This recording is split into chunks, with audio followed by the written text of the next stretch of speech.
In this video series, we will add new feature in this project.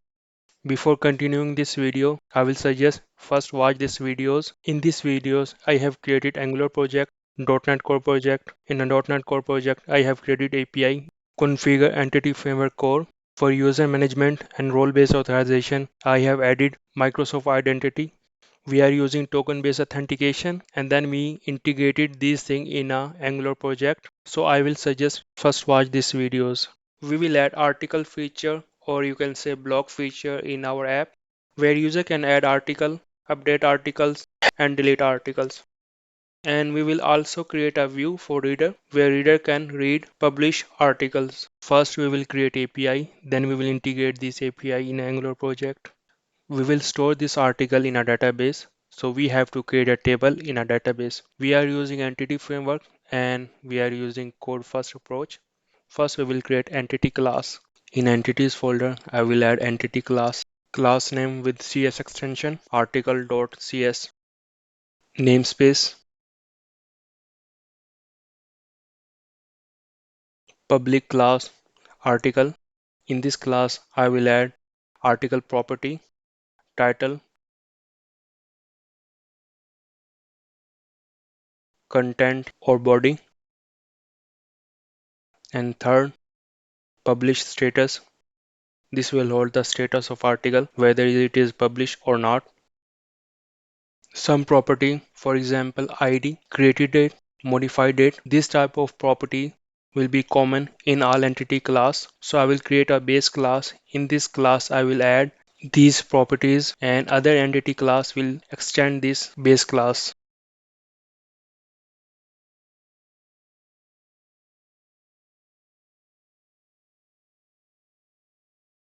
So I have created base entity class. This class has three property. If you don't like this approach, you can go without this approach. Then you have to add these properties in every entity class.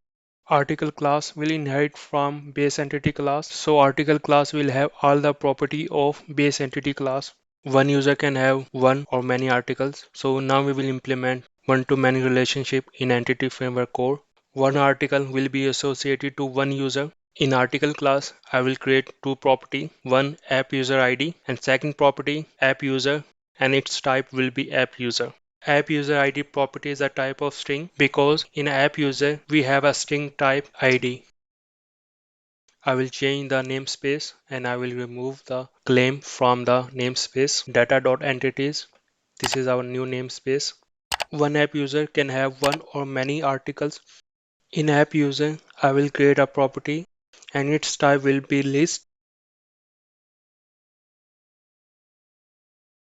Brief description about these relationship properties. In app user, article collection is called collection navigation property.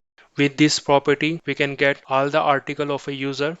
In article, app user ID is a foreign key and app user property is an inverse navigation property. With this property, we can get user information in an article object. We have changed the namespace, so we have to update the namespace reference.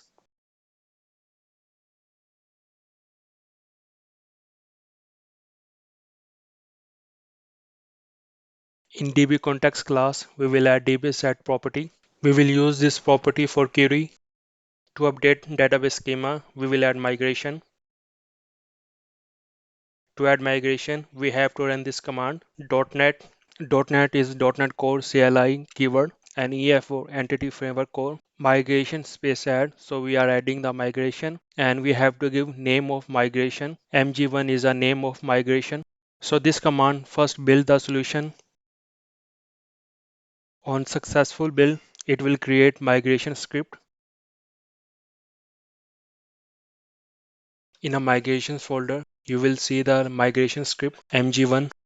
In a migration script, you can see the detail about database schema. So it will create a article table and also create a one-to-many relationship. Now we will apply this migration. .NET EF database update command. This command will update the database schema using this script. This command has applied the migration. In a management studio, I have to refresh the tables to see the new tables. So here you can see we have article table. You can see the article table columns.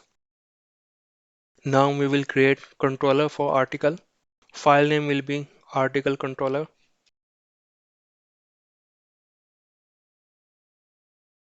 From user controller class, I will copy some code and will remove the unnecessary code. Controller class name will be article controller.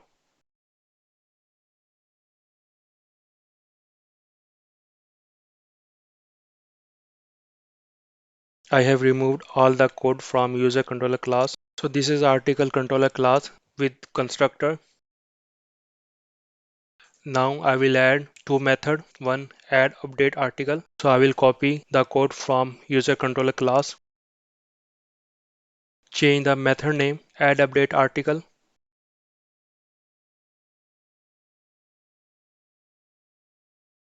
I will copy this name and will paste in a route name and will remove unnecessary code. I have to add import statement. If anything new to you, please watch my previous videos. I will add update binding model for article. I will use existing binding model and we will add property in this binding model in the next video. And we will add here.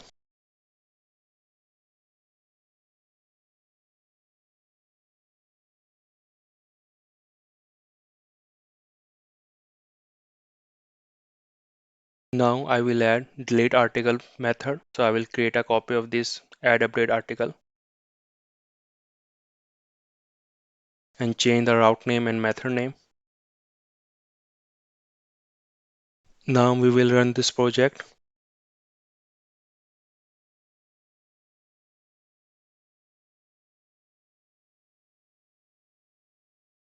And if you see this error, click on advanced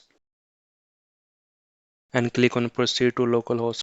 This warning only appear on Chrome browser. Now we have article section in Swagger. We added two methods in article controller and you can see here.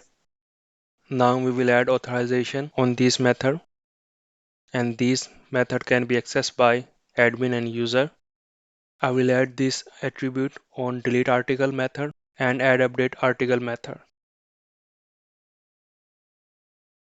In the next video, we will talk about service of ASP.NET Core. We will create service that will interact with Entity Framework and we will inject this service in a controller.